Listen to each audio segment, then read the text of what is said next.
On pourrait croire que les pilotes de F1 ont la vie assurée. That the appeal court cut his 18-month sentence to 9 months and suspended 6 months. Mais ce n'est pas toujours le cas. Certains se retrouvent impliqués dans des litiges judiciaires portant sur plusieurs millions de dollars, tandis que d'autres finissent en prison. The son of racing legend Sir Jack Brabham will spend 6 months behind bars for raping an 8-year-old girl. Des mauvaises décisions aux événements qui ont mis fin à leur carrière. Which left his Lotus wrecked and the driver lying motionless on the circuit. Voici les pilotes de F1 qui se sont retrouvés ruinés du jour au lendemain. Commençons par un champion du monde dont le mode de vie imprudent a discrètement épuisé sa fortune. That was the point. It was fear of my future on the financial side. James Hunt. James Hunt a gagné des millions en tant que champion du monde de Formule 1, mais ce même mode de vie trépidant et chaotique qui a fait de lui une icône a fini par épuiser discrètement sa fortune au fil du temps. Au milieu des années 1970, Hunt n'était pas seulement un pilote de course, c'était une célébrité mondiale. Sa victoire au championnat 1976 avec McLaren a fait de lui, du jour au lendemain, l'une des figures les plus bankable du sport automobile. Sponsors, contrats publicitaires, cachets d'apparition et gains en course lui ont permis de gagner énormément d'argent pendant ses années de gloire. Pendant une brève période, il a bénéficié d'un niveau de revenus dont la plupart des pilotes ne pouvaient que rêver. Mais Hunt ne considérait pas cet argent comme un bien à préserver. Il le voyait plutôt comme quelque chose dont il fallait profiter immédiatement. Il dépensait sans compter dans l'immobilier, les voitures, les voyages et une vie sociale quasi permanente. Il était connu pour boire régulièrement, fumer environ 40 cigarettes par jour et s'entourer d'une ambiance de fête qui ne s'arrêtait jamais vraiment. Contrairement aux sportifs d'aujourd'hui, ses finances n'étaient guère organisées. Le véritable problème a commencé lorsque les rentrées d'argent ont ralenti. Après son titre de champion, sa motivation a baissé et ses performances ont décliné. En 1979, il s'était complètement retiré de la Formule 1, ce qui signifiait que sa principale source de revenus avait disparu bien plus tôt que prévu. Il s'était certes reconverti en commentateur à la BBC, ce qui lui permettait de rester sous les feux de la rampe. Mais les revenus tirés de la télévision étaient loin d'égaler ce qu'il gagnait en tant que pilote de haut niveau. Dans le même temps, ses dépenses n'ont pas vraiment diminué. Hunt a connu plusieurs relations et divorces, chacun entraînant des règlements financiers et des frais récurrents qui ont progressivement entamé ce qui restait de sa fortune. Sans revenus élevés et stables ni réserves financières solides, ses années de dépenses ont fini par le rattraper et il a sombré dans la dépression. Au début des années 1990, Hunt était toujours célèbre, toujours respecté, mais financièrement, il n'était plus le champion fortuné que les gens croyaient qu'il était. Vient ensuite un pilote dont l'affaire d'agression sur mineurs a complètement anéanti toute chance de carrière, Gary Brabham. Gary Brabham semblait avoir la voie toute tracée vers le succès, mais son histoire s'est transformée en l'une des chutes les plus spectaculaires jamais associées à un nom de la Formule 1. Fils du triple champion du monde Jack Brabham, il a fait ses débuts en course avec un soutien solide et de grandes attentes. Sa grande chance s'est présentée en 1990 lorsqu'il a rejoint l'écurie Life Racing Engines. Sur le papier, cela aurait dû marquer le début d'une carrière lucrative en F1 avec des fonds de sponsoring, des salaires de course et des contrats futurs à portée de main. Mais cette opportunité s'est effondrée presque immédiatement. La voiture Life était d'une lenteur catastrophique, accusant souvent plusieurs secondes de retard sur le rythme de la course, et Brabham a échoué à se qualifier pour toutes les courses auxquelles il a tenté de participer. Il n'a en réalité jamais pris le départ d'un Grand Prix de Formule 1. En l'espace d'une seule saison, carrière en F1 était pratiquement terminée. Sans résultat, les écuries ne s'intéressaient pas à lui, et ses revenus issus de la course ne se sont jamais concrétisés. Mais le véritable tournant est survenu des années plus tard, et il était bien plus grave que tout ce qui s'était passé sur la piste. En 2016, Brabham a été inculpé en Australie dans le cadre d'une affaire d'agression très grave impliquant un mineur. L'affaire a été jugée et il a finalement été reconnu coupable de plusieurs chefs d'accusation. En 2017, il a été condamné à une longue peine de prison qui s'élèverait, selon certaines sources, plusieurs années derrière les barreaux. Condamnation a immédiatement anéanti le peu de crédibilité dont il disposait encore auprès du public. Passons maintenant à un pilote dont l'affaire d'agression dans une boîte de nuit a abouti à une condamnation qui lui a tout coûté, Adrian Sutil.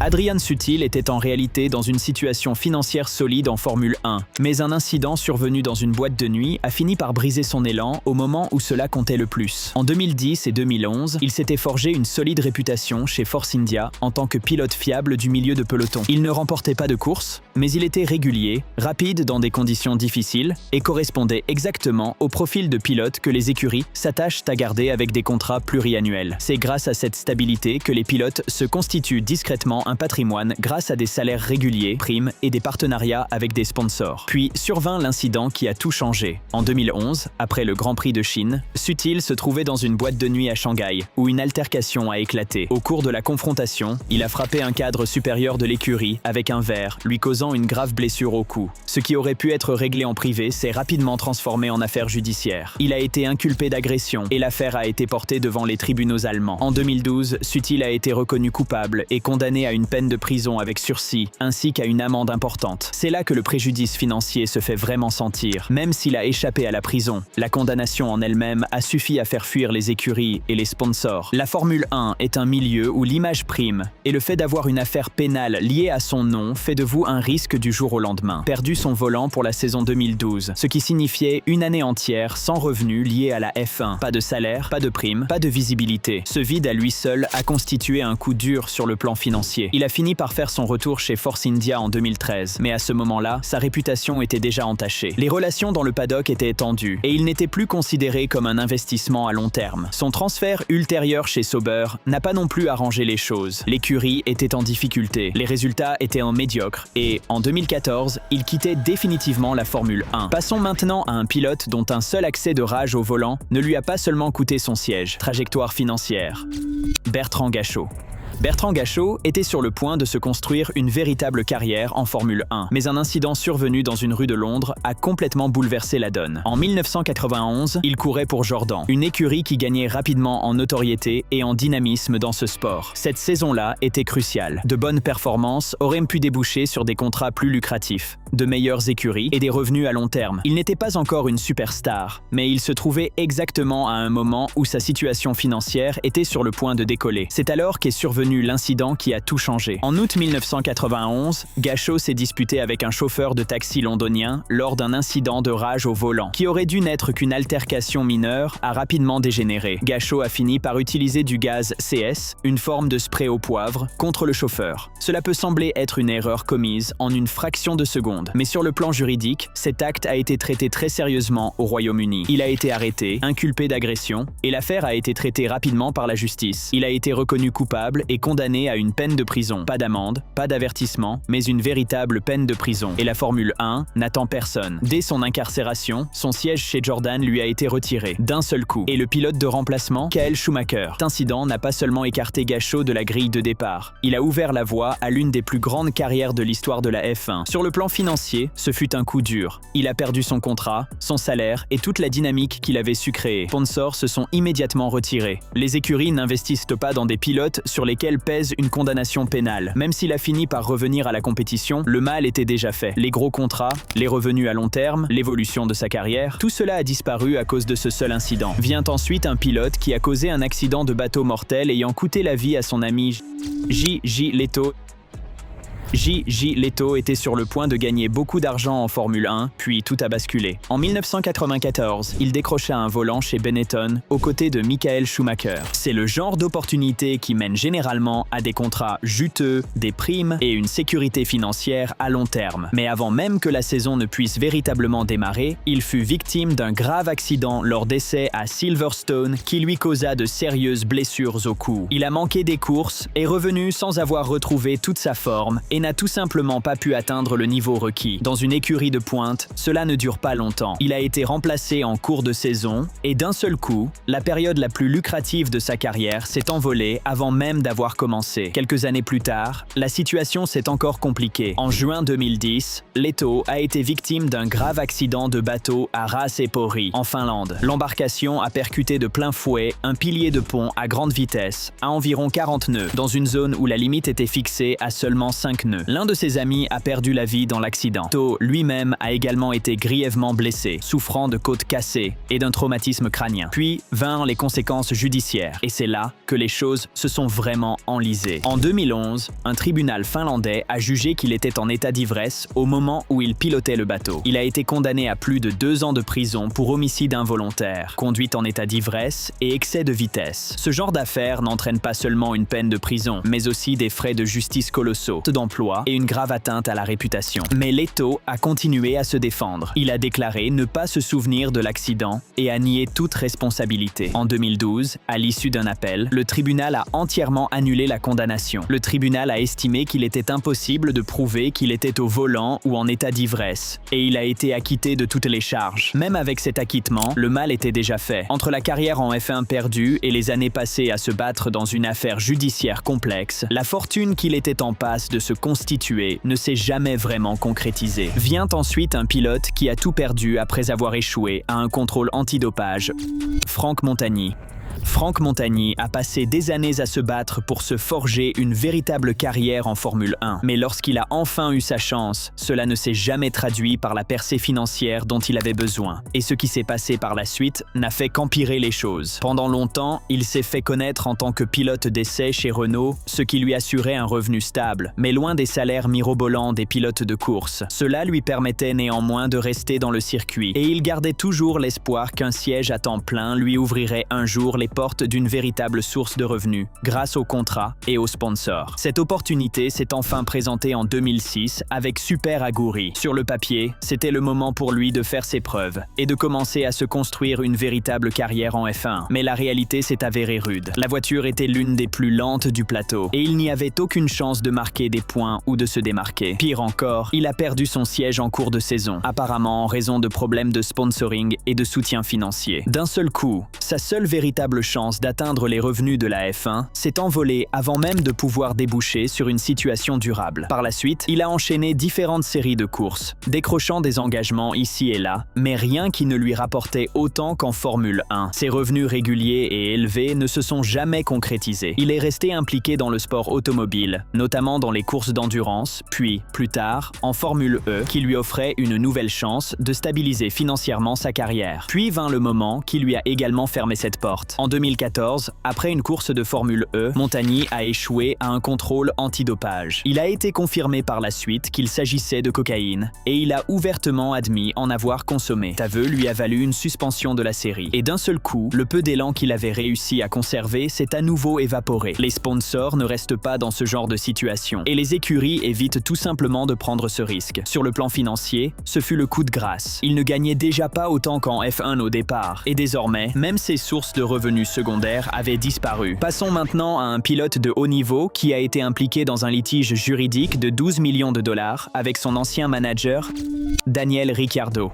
Daniel Ricciardo a gagné des dizaines de millions au cours de sa carrière en Formule 1, mais un important litige avec son ancien manager montre que même les meilleurs pilotes peuvent voir d'énormes sommes d'argent bloquées ou contestées. À son apogée, notamment durant ses années chez Red Bull et Renault, Ricciardo figurait parmi les pilotes les mieux payés du championnat. Son contrat avec Renault, à lui seul, aurait rapporté environ 25 millions de dollars par an, ce qui aurait dû lui garantir une aisance financière à long terme. Mais en coulisses, un désaccord concernant les commissions de gestion s'est transformé en un grave problème financier. Le litige portait sur l'ancien manager de Ricciardo, qui affirmait avoir droit à un pourcentage important des revenus de Ricciardo, issus des contrats qu'il avait aidé à négocier. Il ne s'agit pas ici de sommes négligeables. La créance s'élèverait, selon certaines sources, à environ 10 à 12 millions de dollars. Du point de vue du manager, ces commissions avaient été convenues contractuellement. Du côté de Ricciardo, la relation s'était détériorée et il contestait le montant et la validité de ces paiements. Une fois que le conflit s'est aggravé, la situation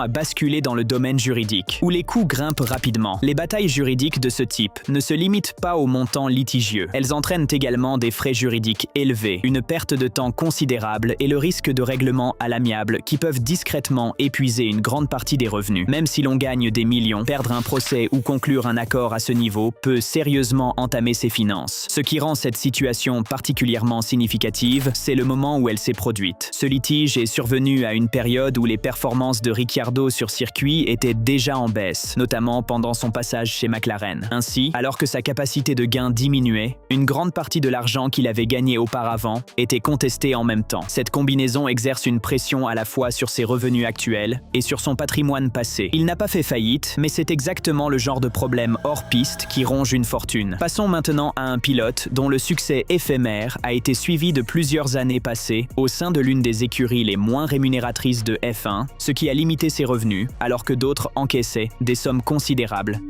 Kevin Magnussen.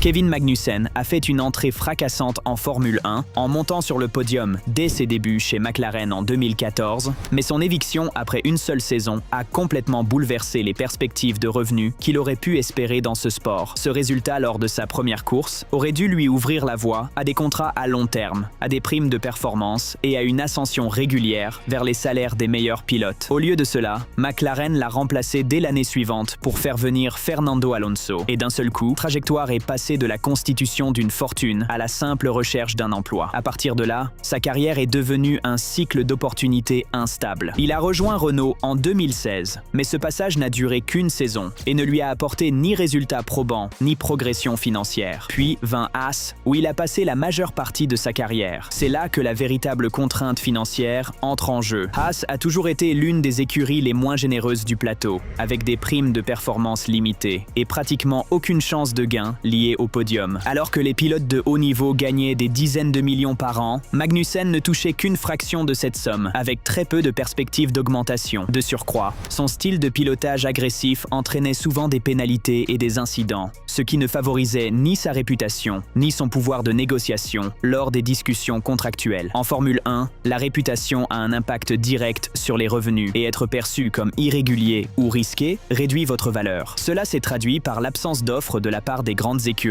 aucune croissance significative des contrats de sponsoring et aucun tournant financier décisif. En 2020, Haas l'a complètement écarté, coupant ainsi sa principale source de revenus. Il a dû se tourner vers les courses d'endurance, nettement moins rémunératrices que la Formule 1. Bien qu'il ait fait un retour surprise chez Haas en 2022 et qu'il ait même décroché une pole position inattendue, cela n'a pas changé la donne. Il évoluait toujours au sein d'une écurie peu rémunératrice, potentiel financier limité. Nous allons maintenant nous intéresser à un pilote dont la carrière a pris fin brutalement après l'un des accidents les plus violents de l'histoire de la F1, Martin Donnelly. En 1990, Martin Donnelly était sur le point de se construire une véritable carrière en Formule 1, mais un seul accident à Jerez n'a pas seulement mis fin à sa saison, il a anéanti toute possibilité pour lui de gagner à nouveau beaucoup d'argent dans ce sport. Il avait gravi les échelons des catégories juniors et décroché un volant chez Lotus, une écurie qui, bien qu'elle ne fût plus dominante, restait respectée et capable d'offrir aux pilotes de la visibilité et des opportunités pour l'avenir. C'était le stade où des performances régulières pouvaient déboucher sur de meilleurs contrats, des accords de sponsoring et une stabilité financière à long terme. Puis vint l'accident qui a tout changé. Lors d'une séance d'essai du Grand Prix d'Espagne à Jerez, sa Lotus a subi une défaillance catastrophique à grande vitesse. La voiture s'est désintégrée sous le choc et Donnelly a été projeté sur la piste. Ce fut l'un des accidents les plus choquants jamais vus en Formule 1. Les blessures étaient graves, fractures multiples, traumatismes mettant sa vie en danger et séquelles physiques à long terme qui ont nécessité des soins médicaux intensifs rien que pour survivre. Sur le plan financier, ce fut dévastateur. Son contrat, ses revenus futurs et toute chance de gravir les échelons de la grille de départ ont disparu en un instant. Il n'y a pas eu de déclin progressif, pas de seconde chance, juste un arrêt brutal. En Formule 1, l'argent véritable vient avec le temps, de meilleurs contrats et des primes de performance. Donnelly n'a jamais eu cette opportunité. L'accident s'est produit avant qu'il ne puisse s'assurer ses gains financiers à long terme. Sa convalescence a duré des années. Et même s'il a fait quelques apparitions dans le sport automobile par la suite, ce n'était jamais à un niveau permettant de gagner ne serait-ce qu'une fraction de ce que rapporte la Formule 1. Les frais médicaux, la rééducation et la perte totale de revenus pendant sa convalescence n'ont fait qu'ajouter à la pression. Contrairement aux pilotes qui perdent de l'argent à cause de mauvaises décisions, Donnelly n'a tout simplement jamais eu la chance d'en gagner. Nous allons maintenant nous intéresser à un pilote qui s'est donné la mort après un accident brutal, Willie Merès.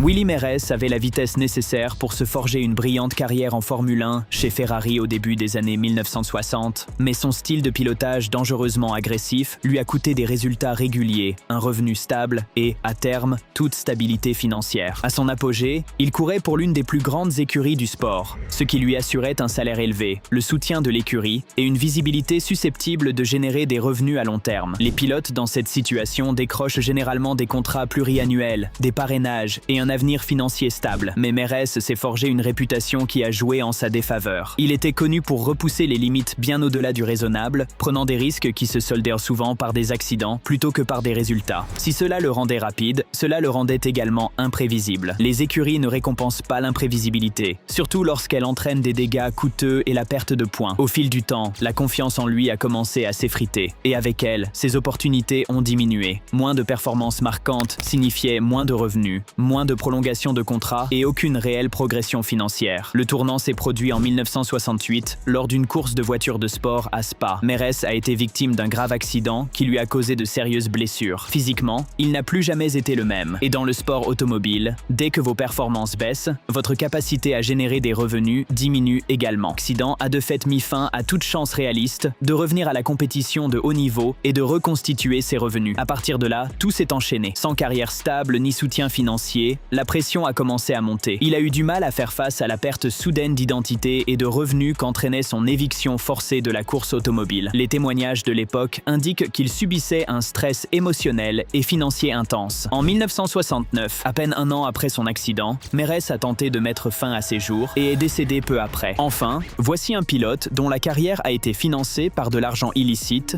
Cardo Londonio. Cardo Londonio a brièvement donné l'impression d'avoir acheté son entrée dans le monde du sport automobile, mais l'argent qui le soutenait s'est avéré être sa plus grande faiblesse, et non son atout. En 1981, il a décroché un volant en Formule 2 au sein de l'écurie Docking Spitzley Toleman, ce qui représentait une opportunité sérieuse à l'époque. La Formule 2 constituait une voie d'accès direct à la Formule 1, et le simple fait d'obtenir un volant garantissait une visibilité auprès des sponsors, des primes et des contrats potentiels pour l'avenir. À première vue, il semblait disposer du soutien financier nécessaire pour gravir les échelons. Mais très vite, tout a commencé à s'effondrer. Le financement qui lui avait permis d'obtenir son siège est devenu un problème majeur lorsqu'il est apparu que cet argent provenait d'activités illégales, plus précisément du trafic de drogue. Une fois ces soupçons révélés, cela n'est pas seulement devenu un problème de réputation, mais aussi un risque juridique et financier pour l'écurie. Toleman ne pouvait pas prendre le risque d'être associé à ce type de financement. Tensions se sont intensifiées presque immédiatement. Parallèlement, Londonio n'aurait pas respecté les engagements financiers qu'il avait pris. Les versements n'ont pas été effectués comme prévu, ce qui a provoqué des conflits internes au sein de l'écurie. Dans le sport automobile, surtout à ce niveau, si l'argent cesse d'affluer, le siège disparaît. Et c'est exactement ce qui s'est produit. Il a été écarté avant même d'avoir pu terminer une saison complète, ce qui a coupé court à sa seule véritable voie vers des revenus plus élevés. Sur le plan financier, cela a représenté un effondrement total avant même que quoi que ce soit n'ait pu commencer. Sans soutien financier légitime, aucune autre écurie sérieuse n'était disposée à prendre le risque. Son nom est alors devenu synonyme de polémique plutôt que de talent. Londonio est ensuite retourné en Colombie, où il s'est livré à d'autres activités illégales liées au trafic de drogue. La majeure partie de ses biens a été saisie par la justice colombienne en décembre 2000 et il a été assassiné 9 ans plus tard.